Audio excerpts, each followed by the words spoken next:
Vous êtes de plus en plus nombreux à nous suivre et à participer à l'évolution de la chaîne Afrique N24, et sincèrement nous tenions à vous en remercier.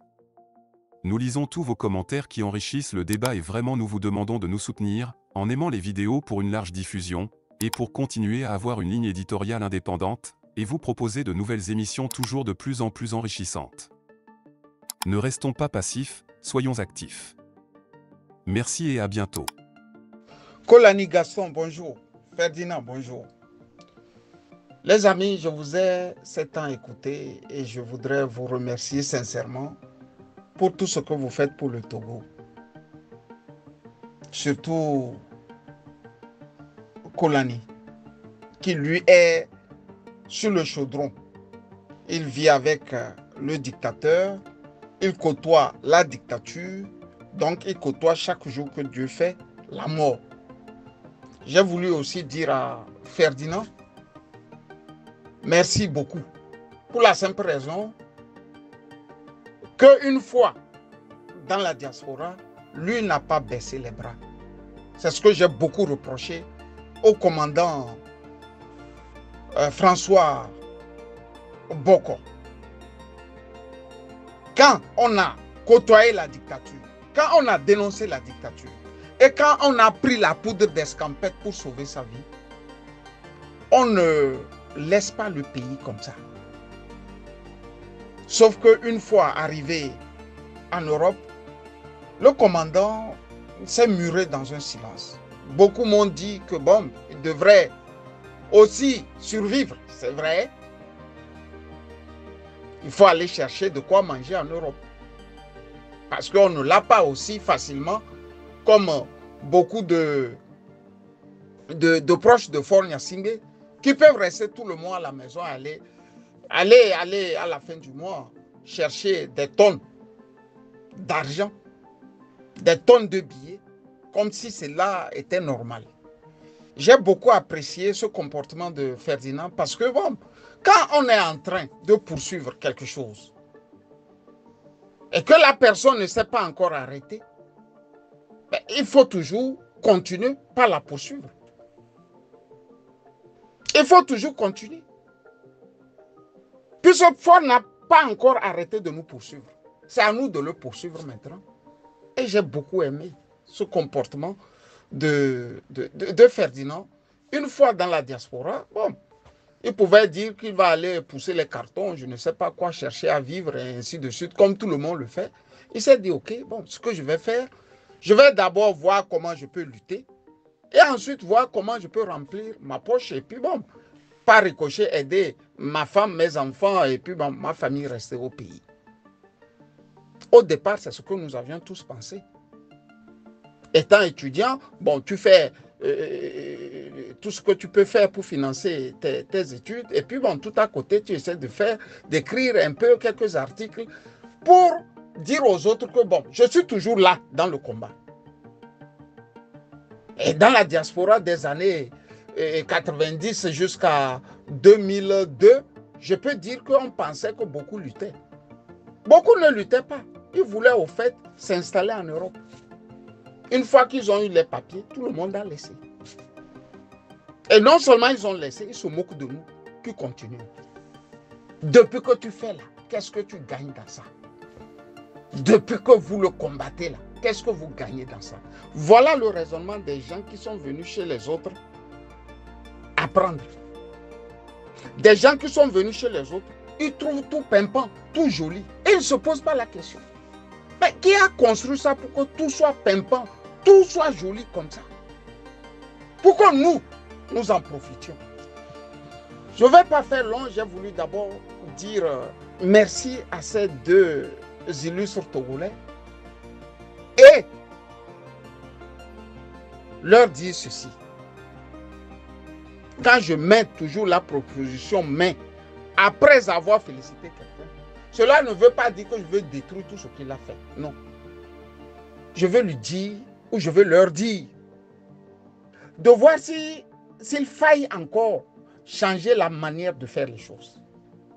Ferdinand a fait une sortie dans laquelle il a dénoncé le viol, les abus sexuels dans nos écoles. Ça, c'est une investigation d'un journaliste. C'était très bien. Et après, il a voulu donner les conseils. Il a voulu dire ce que le pouvoir devrait faire pour que ce soit désormais bien au Togo, comme dans les autres pays. Par ricochet aussi. C'est le travail de Kolani Gaston depuis comment je l'ai connu en 2020. Il faut libérer les prisonniers. Il faut faire en sorte qu'il y ait amnistie pour que tous les Togolais rentrent construire le Togo. Matin, midi, soir, c'est la chansonnette de Gaston. Une fois, si vous vous rappelez, je me suis relevé, j'ai dit à Gaston, on ne conseille pas un dictateur. Et on ne conseille surtout pas un riche. Celui qui a les moyens, il est très difficile d'écouter celui qui n'a pas les moyens. C'est pour ça, Thomas Sankara dit, entre le riche et le pauvre, il n'y aura jamais d'amitié. Quand tu es pauvre, toi, tu penses que tu es ami au riche. Mais il te voit dans le statut de petit esclave, de quelqu'un d'inintelligent, de quelqu'un qui n'a rien à lui dire.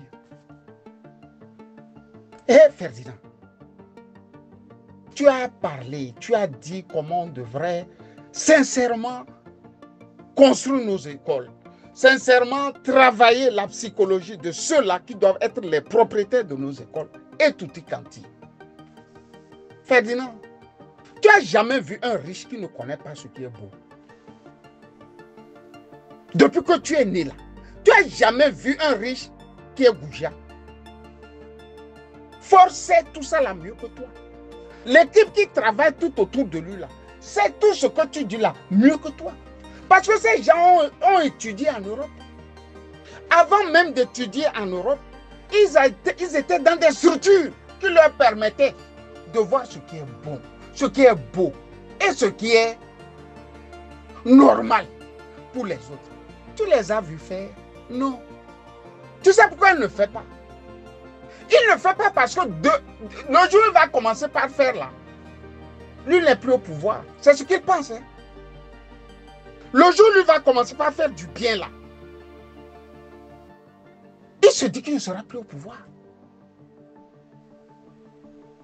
C'est ça, au fait, notre guerre avec eux.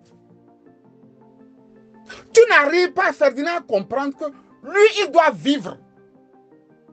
Il doit être président. Il ne peut qu'être président que quand il y a des pauvres. Que quand son pays est sale. Que quand vous n'arrivez plus à réfléchir. C'est pour ça qu'ils ont fait de la jeunesse des alcooliques. Non seulement des alcooliques, des gens qui ne sont que dirigés vers le sexe. Ferdinand, tu viens d'arriver dans la diaspora. Fais en sorte de voir beaucoup dans la diaspora. Les gens ne construisent plus les maisons à louer. Ils construisent des maisons de passage. Et même ils te disent que c'est ça qui rapporte beaucoup au Togo. Tu fais des petites pioles comme ça. Beaucoup, quand tu as 10, 20 là, tu peux dormir tranquille. C'est ça même qu'ils appellent préparer la retraite. Avec les chambres de passage. Ce qui faisait honte à notre temps est magnifié de nos jours. Quand tu as des chambres de passage là, où les gens vont se tripoter, se placer les maladies à tout va là. Sous le règne de Faure, on te magnifie. Faure Gnassingbé connaît mieux tout ce que tu as dit là. C'est pour ça que quand vous sortez, vous donnez l'impression c'est pas de conseiller ces gens. Je me dis, des fois, je ris beaucoup quoi. En volant, même en me lavant. Ferdinand, quand j'écoute ta voix électrique là, je me dis, mais dis donc, lui veut conseiller qui? Tu conseilles une dictature de 60 ans? Il connaît ça. Quand tu vas chez Faure Gnassingbé, il y a des fleurs. Il y a des gardiens qui arrangent les fleurs, qui taillent les fleurs, qui arrosent les fleurs, tout est pimpant, tout est joli. Il y a les hibiscus, il y a tout, toutes les fleurs là. Tout le monde doit être bien habillé. Ferdinand. Mais pourquoi lui ne fait pas ça à son peuple? Il ne fait pas ça à son peuple parce qu'il se dit que faire ça à son peuple veut dire mettre son peuple à l'aise. Et pour un dictateur, quand un peuple est à l'aise là, lui il est mal à l'aise. Quand tu es à l'aise, tu ne respectes plus. Ferdinand, je ne vois pas pourquoi vous conseillez à des gens qui ne vont jamais vous écouter, au fait. Regarde tout autour de Fort Gnassingbé. Tous ont fait l'Europe. Tous savent ce qui est bon. Mieux, ce que tu ne sais pas, tous consomment ce qui vient de l'Europe. Ils font des conteneurs comme ça. Ils font des conteneurs pour manger seulement ce qui vient de l'Europe. Ferdinand. Mieux, ils ont des petites fermes bio. Pour eux, hein, il y a quelques Togolais qui doivent cultiver du bio spécialement pour eux. Ce qui veut dire qu'ils aiment le beau. Et quand on aime le beau et on ne veut pas le partager, ce qui veut dire qu'il y a quelque chose. Quand tu vas chez Fort Gnassingbé, il y a un aquarium, non? Tout est pimpant, tous ceux-là qui visitent le coin viennent te raconter des choses terribles. Il a même pris soin de s'acheter une voiture Maybach. La famille Maybach en Allemagne, ce n'est pas n'importe quelle famille. Il sait que sur ces nids de poules-là, personne ne peut rouler à 150 à l'heure. Moi-même, j'en ai fait l'expérience en 2019. Dans une Odyssey, tu ne sais pas rouler à 150 à l'heure sur les routes au Togo. Il faut être fou, mal éduqué. Tu ne comprends rien de la vie. Là, tu fais ce truc. Tu ne sais pas rouler à 150 à l'heure, ce n'est pas possible. Il sait qu'il a des nids de poules. Mais il s'est acheté une Maybach. Tu as vu comment il aime le beau, non? Alors que je te tiens, Ferdinand, tu as parlé de l'école et du viol. Est-ce que, Ferdinand, tu sais que la London School là, de Lomé, c'est la propriété de Fort Gnassingbé. Fort Gnassingbé et Julie Begadou sont les propriétaires de la London School. Les Togolais ne le savent pas. Ils ont mis des prêtres, non, au fait. Parce qu'ils sont malins. Ils savent que quand on va dire c'est l'école de Fort Gnassingbé ou de Julie Begadou, aucun Togolais n'amènera son enfant. Même si l'école a les meilleurs enseignants. C'est sa propriété, c'est à lui. Les millions. Moi, j'ai un parent qui est venu il n'y a pas longtemps chez moi et qui me dit que je demande à mes nièces comment elles vont. Oui, elles vont bien. Quelle classe elles font? Il me dit. Et c'est où elles vont à l'école? Non, elles vont à la London School. Mais c'est très cher. Je prends près du million, plus du million pour chacune. C'est seulement je ne voulais pas le décourager. Lui dire que l'école là, c'est pour Fort Gnassingbé. Je me suis tué. Quoi qu'il en est, si l'enseignement est bon, c'est tant mieux. Mais les millions que vous donnez là, vous les donnez à Fort Gnassingbé et Julie Begadou. Ferdinand. C'est pour ça que je te dis, hein, quand il veut créer sa propre école là, où il doit amener les enfants de ses proches, des riches là, est-ce que là-bas, il n'y a pas de jolies toilettes? Il a ouvert la loi togolaise. Il a lu et il l'applique là-bas. Tout va pour les autres Togolais là. Ça ne veut rien dire. Mais à nos niveaux là, nous sauvons les Togolais, bien que ce sont les Togolais qui nous insultent. 2020, je ne vais jamais oublier. Un ministre de Fort m'a appelé. Je lui ai dit, tu sais, d'abord Sokodé là. C'est la ville qui a le plus formé l'élite du Togo. Les Edem Kodjo, les Aguebo, les Daokoupéré. Beaucoup sont passés par Sokodé. Venant du nord, de Bassa, pardon, venant de l'est, de l'ouest, pardon, de Bassa, tu ne sais plus aller au lycée moderne parce qu'au niveau du cimetière allemand, la route s'arrête parce qu'il y a un pont qui s'appelle le pont numéro 9. Gilbert, vous avez volé le pouvoir et les élections. S'il te plaît, construisez au moins ce truc-là. C'est honteux.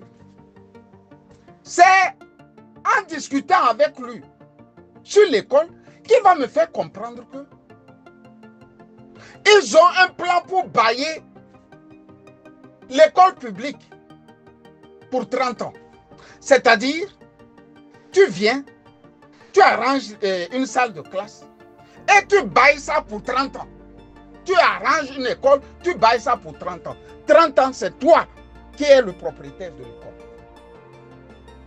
Du moins, pas de l'école, des bâtiments. C'est de là, je l'ai dit, cher ami, tu sais. Moi, j'ai fait l'école publique au primaire avant de rejoindre l'école privée catholique au lycée. Toi aussi, tu as fait l'école publique au primaire. Si on nous avait fait ça, est-ce que nous, on aurait pu aller à l'école publique? Du moins, c'est vous qui allez encore nous bailler ça. C'est vous qui avez l'argent, cher ami. Depuis, ils n'ont plus ouvert le cahier de cette félonie qu'ils voulaient nous imposer au Togo. C'était dur le soir-là. Les gens étaient durs. Mais voilà, ce que je sais, ils n'ont pas osé le faire, Ferdinand. Pour te dire qu'ils savent ce qu'ils font. Quand tu as diagnostiqué, tu nous as dit, passe à autre chose. Parce qu'on a besoin de toi pour certains, comment dirais-je, certains recoupements, certaines investigations. Tu ne peux pas conseiller ces gens. Ils sont dans les avions. Ils savent ce qui est beau. Mieux que toi et moi. S'ils ne le font pas, parce que la dictature en a besoin de ça.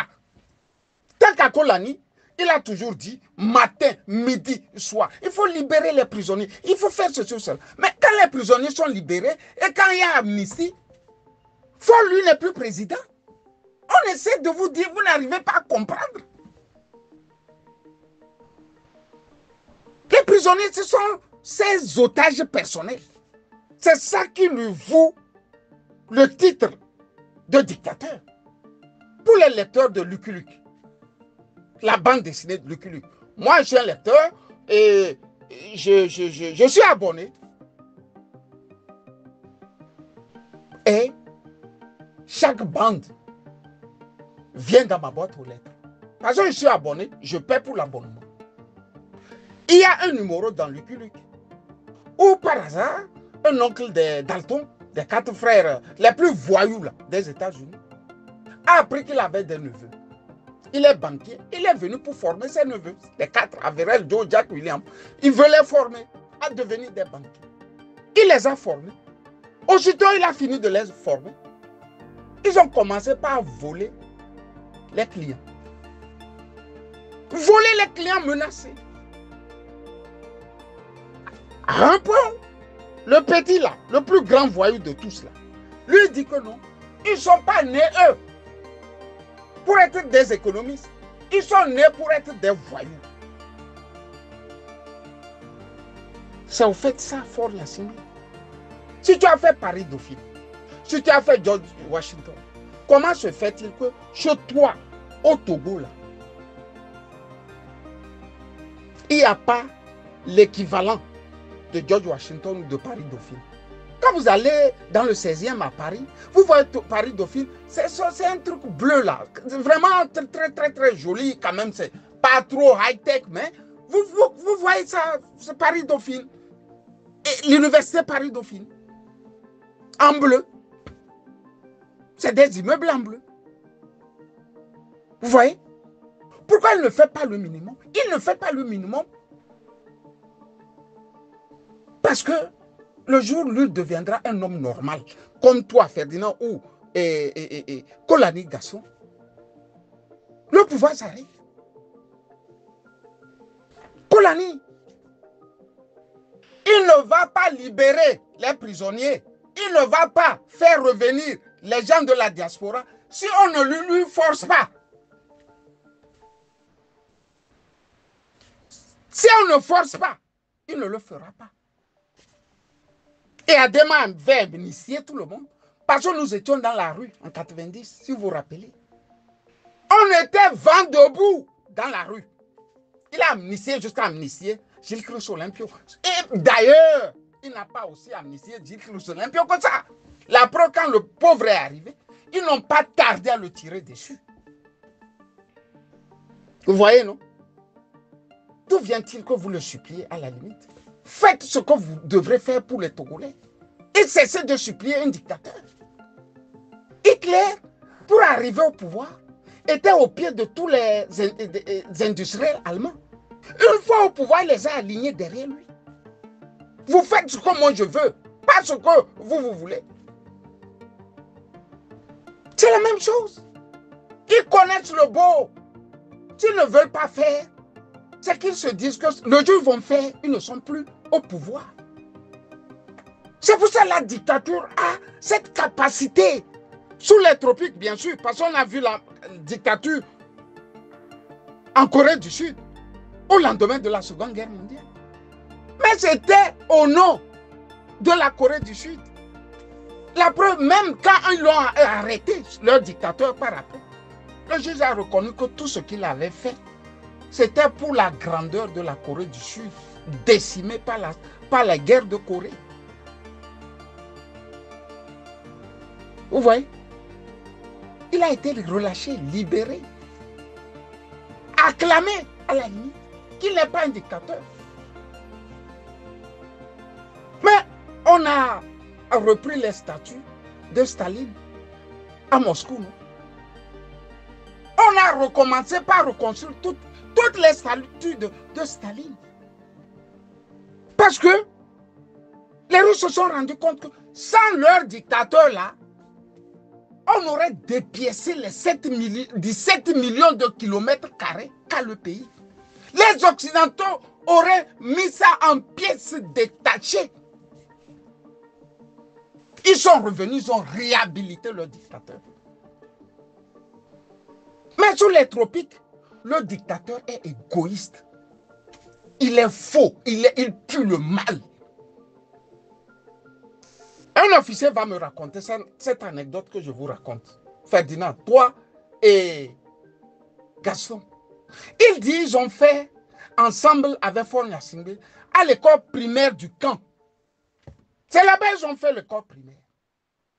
Et dans le temps, les enfants de Gnassingbé avaient 100 francs comme déjeuner. Une fortune, hein? Parce que moi qui vous parle là, en ce même temps-là, j'avais seulement 10 francs. Ça, il faut que je vous le dise. Mon papa était enseignant. J'avais 10 francs. Les Faure Gnassingbé avaient 100 francs. C'est un officier qui me le dit. Hein. Parce qu'il était dans la même école que les Faure Gnassingbé. Mais qu'est-ce qui va se passer? Quand ils sortent là, les bonnes femmes qui vendent là au camp, là, les autres enfants de Gnassingbé essaient de prendre les 100 francs et d'acheter à manger à tout le monde dans la cour de récréation. Faure ne sort jamais. Il met les 100 francs là dans sa poche. Il ne sort jamais. Lui, il reste en classe. Pour ne pas donner aux autres. Comment vous voulez que quelqu'un qui n'a pas appris à donner commence par donner quand il devient président? Vous savez, il donne seulement là où il a construit, dans les fesses. Et vous le voyez chaque jour que Dieu fait. Merci pour tout le travail que vous abattez. Mais cessez aussi de conseiller un dictateur. On ne conseille pas un dictateur, encore moins une dictature. Ils savent tout ce qu'il faut. Bonne journée à vous deux et bye bye. Likez la vidéo si ce n'est pas déjà fait. Laissez aussi votre point de vue en commentaire. Abonnez-vous et cliquez aussi sur la petite cloche de notification pour ne rien rater de nos prochaines vidéos. N'oubliez pas de partager aussi la vidéo et de la liker.